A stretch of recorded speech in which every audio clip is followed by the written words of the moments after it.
We're happy to hear argument in our second case, number 144585, United States versus Obey. May it please the court.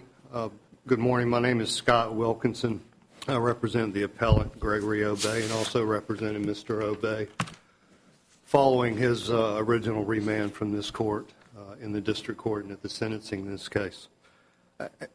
I would like to make one comment up front about the first issue in this case concerning whether the government breached the plea agreement in this case. And it's engendered by the government's response in terms of whether they undermine the plea agreement and the promise that was made by the government in this case.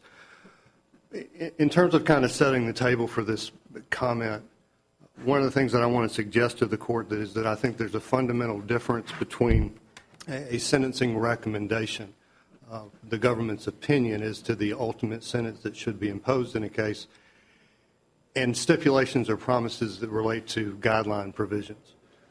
When you have a sentencing recommendation, it's an opinion of the government as to what the ultimate sentence should be. When you have guideline provisions, there are, to be sure, factual aspects to guideline applications, and there are legal requirements to whether a guideline provision applies or doesn't apply in a particular case.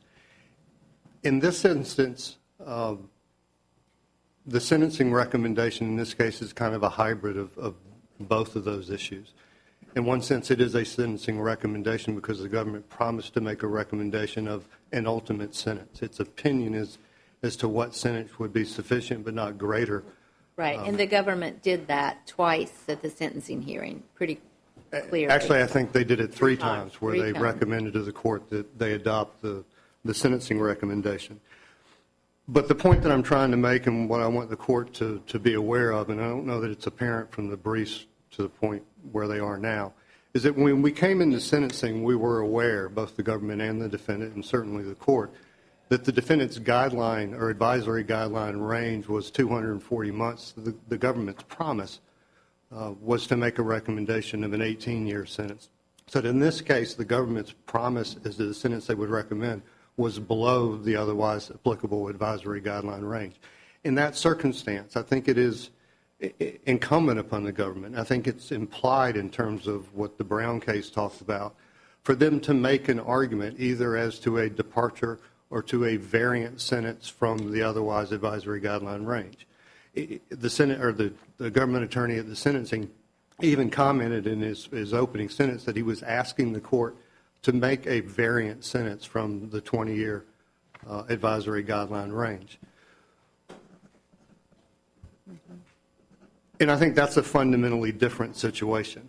When he's asking the court to make a departure or a variant sentence from the advisory guideline range, I think it's incumbent upon the government to explain to the court, to provide a basis that would allow the court to either depart or to vary from that. And in this case, even though, Judge Thacker, as you pointed out, the government did request that the court impose an 18-year sentence, they did not provide the court with any reason that I'm aware of for a departure or a variance from the advisory guideline range of 240 months.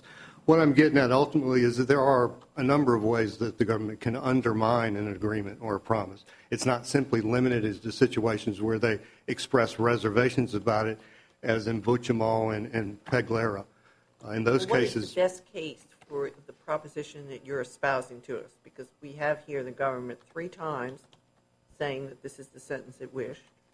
There's nothing that is in the record there's no, like, I have personal reservations about it. There's nothing like that. The best thing you have is, I can't give you the actual rationale. We could have been 18 years, 19 years.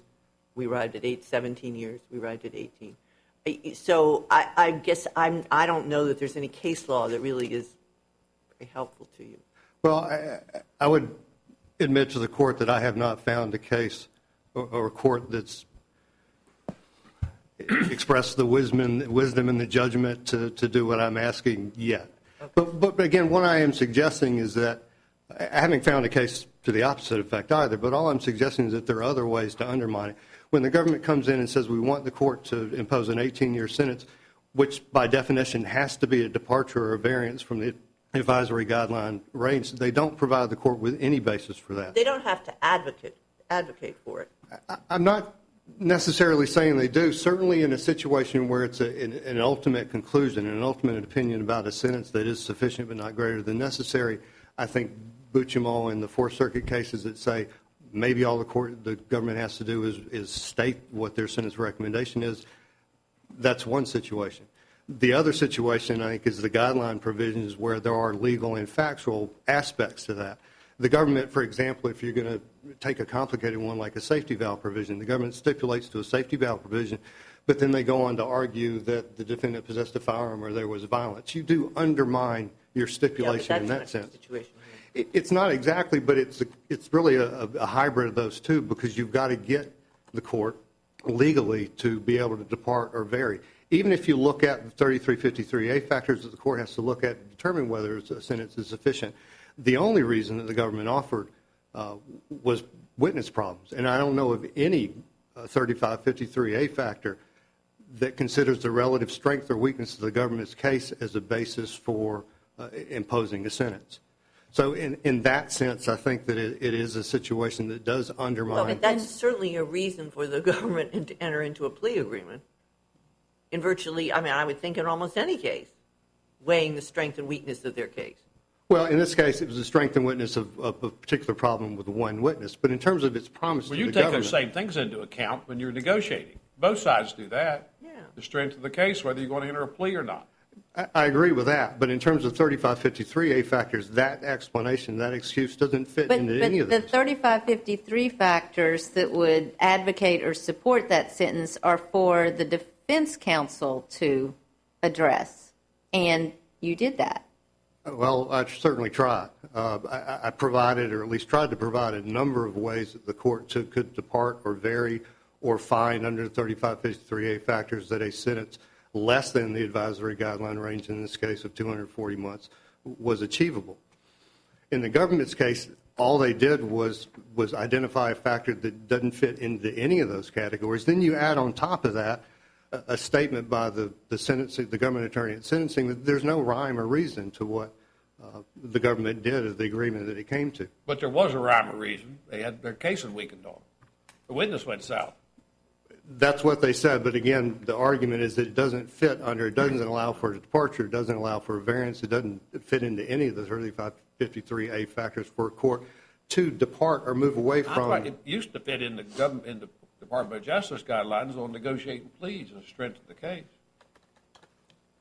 I mean, that might not have anything to do with sentencing guidelines, but it has to do with plea negotiations. That's correct, but in terms... You wouldn't argue it doesn't have anything to do with plea negotiations. No, it doesn't. But in terms of the government's promise and its recommendations to the court, all I'm again suggesting to the court is there are different ways to undermine a sentence. And when you follow all of that up with there's no rhyme or reason to the sentence that they came to, that's what the government said at sentencing. The sentencing judge in this case is certainly a competent judge and a highly intelligent judge. I think he understands what he's being told. I mean, again, you got to remember the government didn't object to it didn't raise a single objection to the pre-sentence report. And they opposed every single objection that the defendant raised. And again, I don't know that it was all that clear in the papers, but I wanted to bring that matter to the court's attention because there are other ways to undermine a promise that the government's made in terms of a sentencing recommendation. Now, with respect to the second issue, and I suspect it may be the court's focus in this case, I would like, again, to begin with making one correction or comment about the government's response in this case, and it appears at page 25. Under their subsection B, discussion of issue, the second sentence, the government writes, and I quote, in this case, after considering the arguments of counsel, the 18 U.S.C. section 3553A factors, and its sentencing authority, the district court specifically ordered the defendant's sentence to run consecutively to any unimposed state sentence. It's not. From my standpoint, the way that I read that, it's not correct. And I would point the court to page 98 of the joint appendix. The sentencing judge in this case did not mention or discuss the consecutive versus concurrent issue until after it had announced the sentence in this case. It appears at page 98 the court imposes a It says sentence. state or federal. Is that what you're getting at? I'm sorry?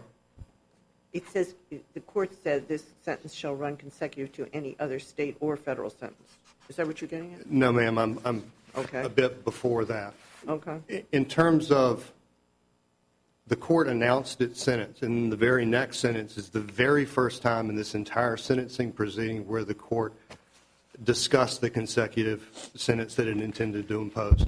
There was no mention of the consecutive possibility in the pre-sentence report. Certainly there was nothing in the plea agreement. There was nothing in my sentencing memorandum or the briefs, anything leading up to this. If Mebane, United States Mebane versus Mebane, one of the cases that the government cites, is correct, then the court has to consider the 3553A factors with respect to the consecutive nature of the sentence that it wants to impose. Under 3584, it has that authority. In certain circumstances, it has that authority. But in this case, it was not brought up. It was not discussed. The parties did not have an opportunity to comment, to advise the court about the 3553A factors. Again, for the very first time, it was mentioned after the court announced sentence at the very end of the sentencing. Okay. Are you gonna focus at some point on the fact that the running the sentence consecutive to a future federal sentence was beyond the statutory and legal authority of the court to do? Yes, Your Honor, but a small correction. He ordered the sentence to run consecutive to an unimposed state sentence as opposed to another federal one. But on that question, I think the issue is whether Setzer, as was said in Mavutis, whether that it implicitly overruled United States versus Smith. It certainly overruled some of it. It certainly did. There are. She says as the author of Smith.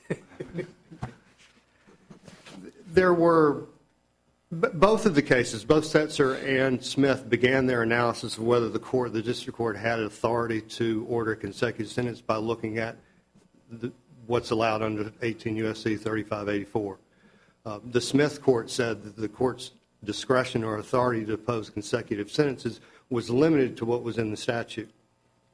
The Supreme Court, in large part, agreed that the circumstances where the court has the authority or discretion to impose consecutive sentences exist in the statute, but it also exists without it. There are traditional or common law areas where courts have traditionally exercised discretion and authority to impose consecutive sentences. So to that extent, it certainly overruled Smith, since Smith was limited to the statutory situations where a district court can impose. Well, there's language in Smith that goes more broadly than that. Incorrectly now. Incorrectly now, correct. Yeah. But then the Supreme Court went on to identify the areas where it believed that the courts have traditionally, from a common law standpoint, been able to exercise discretion and had the authority to impose consecutive or concurrent sentences. One of those was with respect to other sentences that they pose in the same time. It seems to be pretty much the same authority that's granted in 18 U.S.C. 3584. The second was that sentences that have been imposed in other proceedings, including in state court. Again, that seems to fit within the authority that exists under 3584. The last one, and I think where this issue ultimately falls, is the Supreme Court suggested that sentencing courts have always had the discretion where a federal judge anticipates the state sentence that has not yet been imposed. And that, I think, is the crux of the case. The court... Did you make any objection to this below? Again, no, Your Honor. So we review for plain error? I think you do.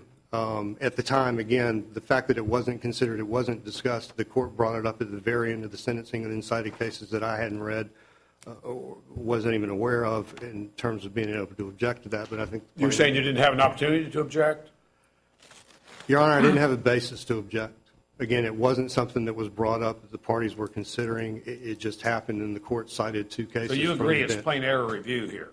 I'm sorry? You agree that it's here on plain error review?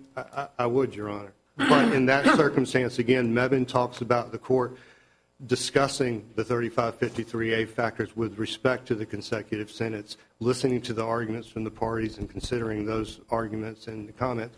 We didn't have that opportunity in this case. It was never brought up beforehand. But ultimately, I think it is a plain error analysis. When you get to the ultimate issue of what is an anticipated state court sentence, you've got to remember what the district court in this case knew at the time, and that appears in paragraph 32 of the pre-sentence report. All the court knew was that Mr. Obey had been charged in September of 2013 with a murder that was allegedly committed in October. That goes to really you would argue the case in the Supreme Court. I mean, they've implicitly rejected that argument, right? It can be an anticipated state sentence. Well, it comes down to what is an anticipated sentence. The Supreme Court uses the phrase 7 times in its opinion, and the adjective precedes. Well, this one was in the pretrial report, unlike something that was not in the pretrial report. There was a sentence in this pretrial report that said the defendant had been charged for a murder back in October 2011, and that was it. And I take it is that trial ever taken place? It still has not to this day. He was indicted for 2 years after the murder allegedly happened, and here it is almost 2 years later. If you had objected to this, and I quite take your point about the district court didn't give you any notice, and I gather that the government didn't argue that these sentences should be imposed consecutively. Is that There was right? not a single mention of consecutive sentence until the court So that announced. if you were taken unawares, if you had Setzer, in hand and a good argument about it, you wouldn't have been able to make any argument with respect to the federal sentence, right? You would have only been able to make an argument with respect to the federal sentence and the other language. The state sentence, we would be left with only if the court had said, yes, I've read what you say about Setzer, and you're right. So instead of this sentence, I'm going to say, pursuant to Setzer, this sentence shall run consecutive to any anticipated state sentence. That would have been not error, right? Again, Your Honor, and I understand the point. You've got to understand what the court said. It didn't say that. No, it didn't say that at all. I'm just trying to give you the benefit of, what you say you should have had was notice or argument or something about Setzer. Well, the argument I think would have come down to, and what it is here, is what does the Supreme Court mean by anticipated? Right, and you would have made that, but you'd have been left with, but if the court had actually said, you'd made your argument and he said, I've heard what you said and you're right about Setzer, and so this sentence shall run consecutive to any anticipated state sentence. That would have not been error. That would have described the Setzer language. Well, again, it comes back to what does anticipated mean. It seems, I've looked at, anticipated, expected, foreseen, Okay. But it talks about anticipated sentence. Right. It seems to be situations, and again, I'll admit to the court that I haven't found a case that bases its decision on this fact, but it seems to be situations where the underlying other offense, whether it's state or federal, is a related situation. Again, it says anticipated sentence. It gives the court some indication that it understands what the defendant did in this other case, and it can make a judgment about what's an appropriate sentence. In this case, you don't come even close to that. He's just charged. He's not even been tried. There's been no finding of guilt. In that situation, that essentially is the argument that is not an anticipated sentence. Thank you, Your Honor. Thank you very much.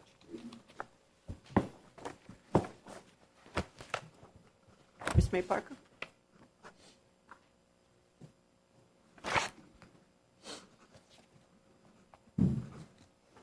Good morning, Your Honors, and may it please the Court. My name is Jennifer May Parker, and I represent the United States. I'd like to first start with the breach of plea agreement argument, and then I'll move to the second argument, which is the Setzer argument. One thing that I think is clear from the record here is that the AUSA at the sentencing hearing was the AUSA who negotiated this plea agreement and understood both the spirit and the actual terms of the plea agreement. And this AUSA, during the entire sentencing hearing, was the only person who advocated for the 18 years. In fact, it was the AUSA who raised that issue with the court, who said to the court, by the way, Judge, so that you know, counsel and I both have decided, we agreed to recommend an 18-year sentence, and so I'm going to ask you to impose that. He followed that with an explanation as to why he engaged in the plea agreement. And the backdrop of this case is very significant as to why he would do that. This case was remanded after the defendant had gone to trial and been convicted and had been sentenced to 45 years in prison. The case is now back before Judge Dever. And so he explains to Judge Dever, as you would expect any advocate to do, coming before the judge and in a resentencing situation, explains to him why he engaged in the negotiations and why the negotiations ended up at the place that it's at. So after he explains his witness problem, explains that the witness had become reluctant and things of that sort, he said, and for those reasons, we are asking you to impose an 18-year sentence. Now, he did use the term no rhyme or reason, but as the court noted, the reason he said that, and the backdrop here is that this is a drug prosecutor. And so he is talking to the court and explaining to the court why he has come up with the number 18, not why he's recommending that sentence, but why he has come up with the number 18. What he's talking about is quantification, valuation. So after he's outlined basically intangible things, how do you put a value on the fact that your witness is reluctant? What number do you place on the fact that the witness has impeachment problems? He said to the court, quite honestly, Judge, I don't know that I could quantify why 18 years to you, but that is the number that we've agreed to, that is the number that we've arrived at, and we're asking you to impose that sentence. And so that the terms no rhyme or reason, if put in context, will explain to the court why he was doing and saying what he was doing. Perhaps inartful, but it certainly was not him reneging on his promise to recommend 18 years. He did it a third time as well.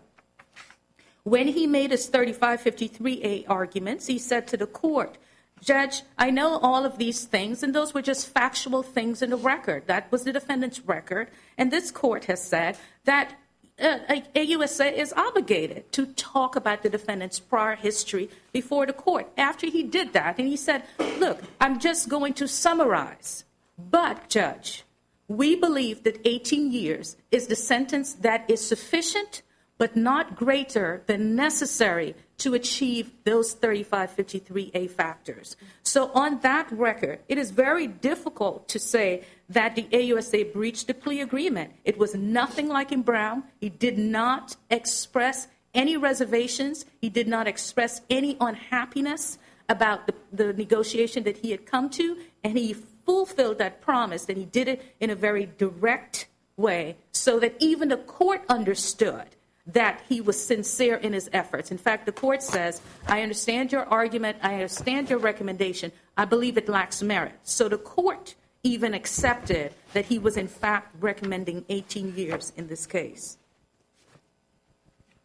Now, the government had specifically retained the right to make sentencing arguments, and also it is important to note in this case that we did more than we promised. We did forcefully recommend the 18-year sentence, and the Supreme Court has said that we're not obligated to be persuasive, or we're not obligated to do anything other than what we've agreed to, which is to recommend a sentence. Yes, you're going to address Your Honor. the second argument, right? Okay, I'm going there right now. Thank you.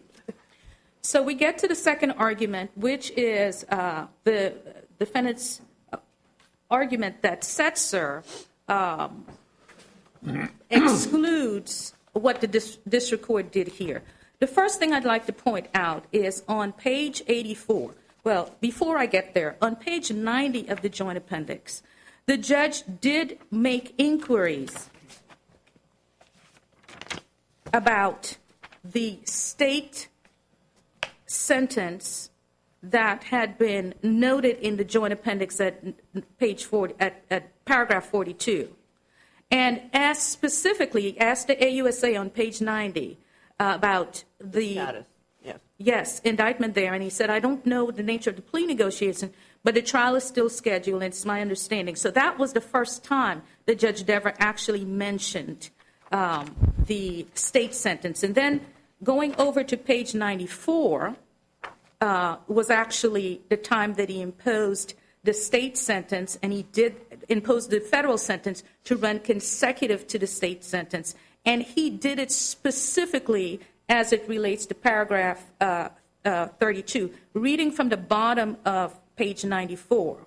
He said, this sentence shall run consecutive to any other state or federal sentence, including any unimposed sentence that he might receive, but for the conduct reflected in paragraph 32 of the PSR. Yes, but in the previous sentence, or two, he says, pursuant to Setzer, Correct. this sentence shall run consecutively to any other state or federal sentence, including any unimposed sentence that he might receive, but for the conduct reflected in paragraph 32 of the PSR. So he's made a general, under the general topic of any other state or federal sentence, he refers to this particular state prosecution. Yes. But you would, I think, acknowledge that Setzer does not quite go as far as the district court said it did. It doesn't quite go as far, but I believe that the district court here was focusing on paragraph 32. Well, the next sentence, he corrected himself. Yes, exactly. He corrected himself, and he limited it to the state sentence. Exactly. But then the order got it wrong.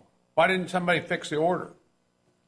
Well, I think that Sentencing order mentions the state and federal.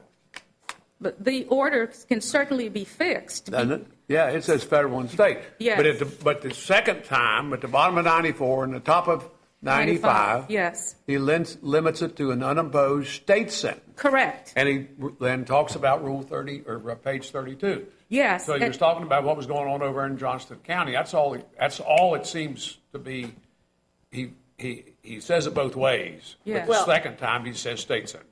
He does say state sentence, but he doesn't say, I am now limiting to this state sentence. He makes the specific,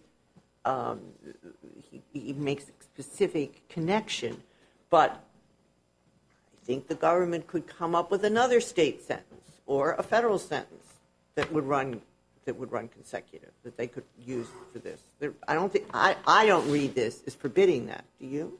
I read that as forbidding it because I believe that what the judge did was he started off it was a manner of speaking. He was being more general. You say And- it only applies to Johnston County. Yes. And All right, but the order, courts normally speak through they do speak through their orders, Correct. right?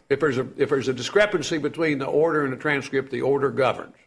Correct? Yes. All right, the order says federal or state sentence. Including Including sentence. paragraph, that's right, paragraph 32. So the order is wrong according to what you've just told us. So why didn't somebody fix it? Well, It's wrong. had- It's inconsistent with what you just told us. yeah. And consistent with what I suggested might be the reading of what the district court did. I'm sorry, I didn't hear that, Judge Motz. I think it is consistent with what I suggested. In other words, he made the general statement, Yes. and then this was an example that he had in hand of that general statement. Yes. It wasn't to be a correction of the general statement. At least that's what the order looks like. It's consistent Right. with that reading of the record. That the order means what he meant it to mean, that it says what he did, state or federal. Well, It's Setzer- correct. Any state or federal. Right, any. It would have been Setzer stands for the proposition that it has to be anticipated. And so that in this case, I believe what was in the court's mind, because he had read Setzer, in fact, he mentioned it, that he was thinking of that particular sentence in paragraph. But does the order govern? The order governs to the extent that it expresses exactly what the court wanted to. And let me just say this. It had never come up that the order was expressing something different before Judge Dever. That's right. Well, maybe it didn't express anything It's different. different Maybe than that's what you he said mean. Right, Well, but it's not different than what you said.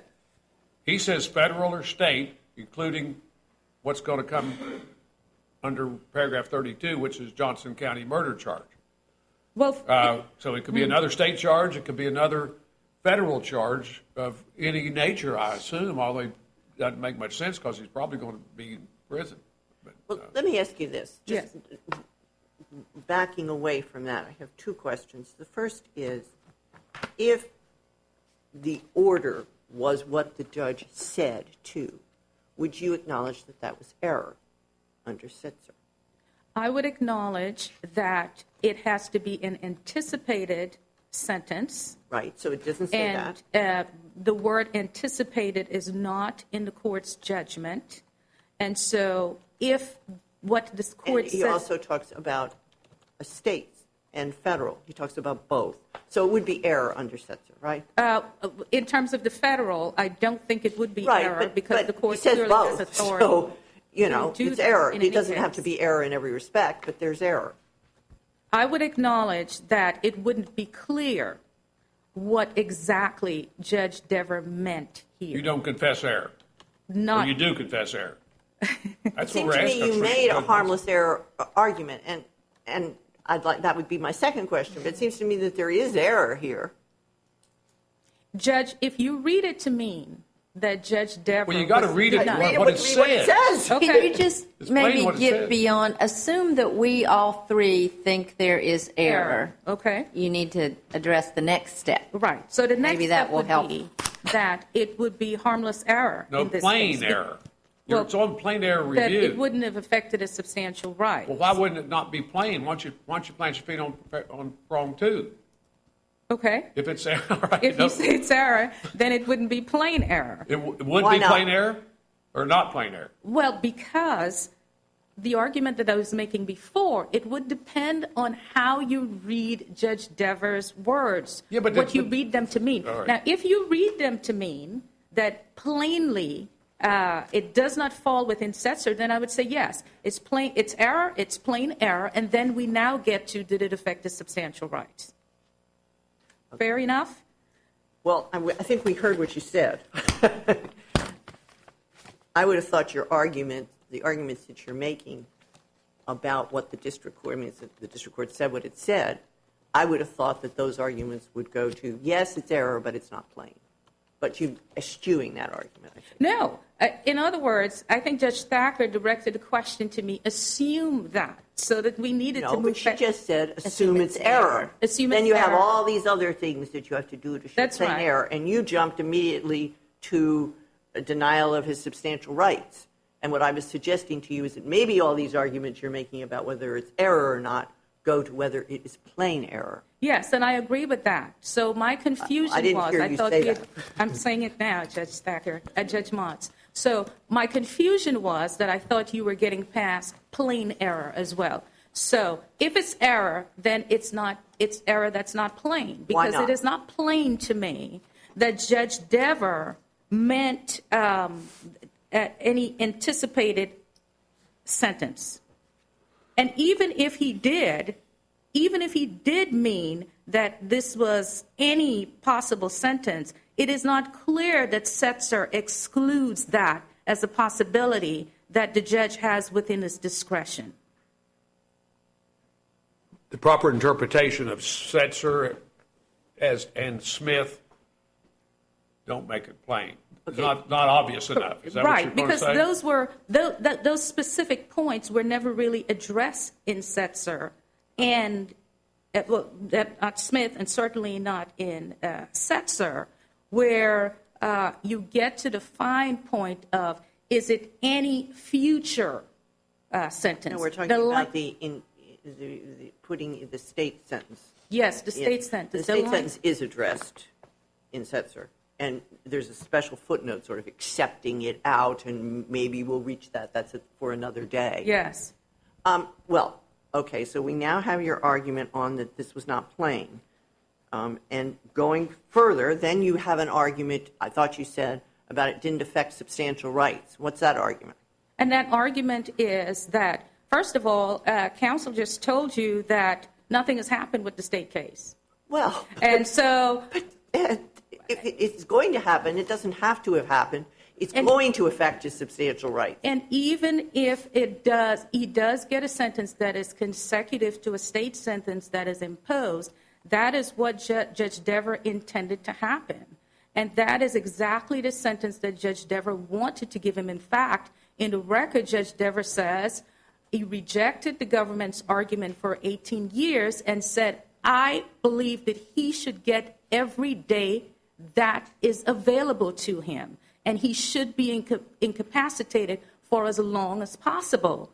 And in coming up with the sentence that the judge believed was appropriate for this case, he crafted the consecutive nature into his sentencing so that nothing would change. Judge Dever intended for this defendant to get a sentence that was consecutive to any state sentence or any other sentence that would be imposed. All right. Do we have? Thank you very much. Thank you very much, Your Honor. We ask that you sustain the judgment in this case.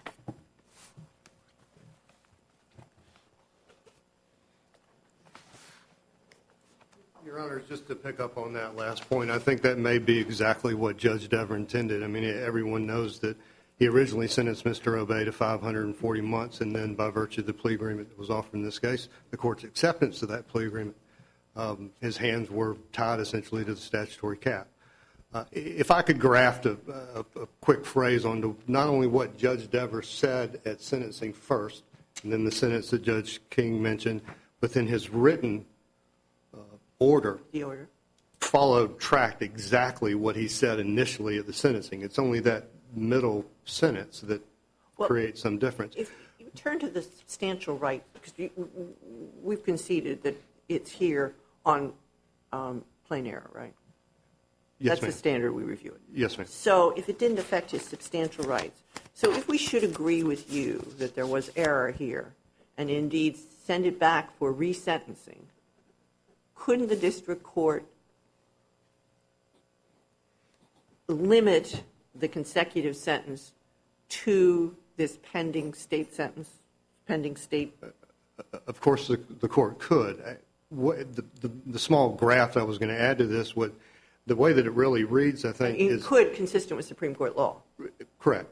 Is that he's saying consecutive to any federal or Right. state sentence, including but not limited to the state court in sentence in paragraph 32. Who knows what that sentence is going to be? Again, if there ever is a sentence, what the sentence ends up being, whether Judge Dever felt like that would have added up to what he originally thought was a sufficient but not a sentence not greater than necessary 45 years. He may very well have intended to get to that point in his mind, since he thought that that was a sufficient sentence previously. The combination of any sentence that he got in the future, which I would agree exceeds even Setzer. I mean, again, the court used the word anticipated. It means something in this context. Thank you, Your Honor. Thank you very much. Mr. Wilkinson, I understand that you're court appointed. I am, Your Honor. We very much appreciate your efforts. You've done a fine job for your client. My pleasure, Your Honor. Thank you. We will come down and greet the lawyers and then go directly to our next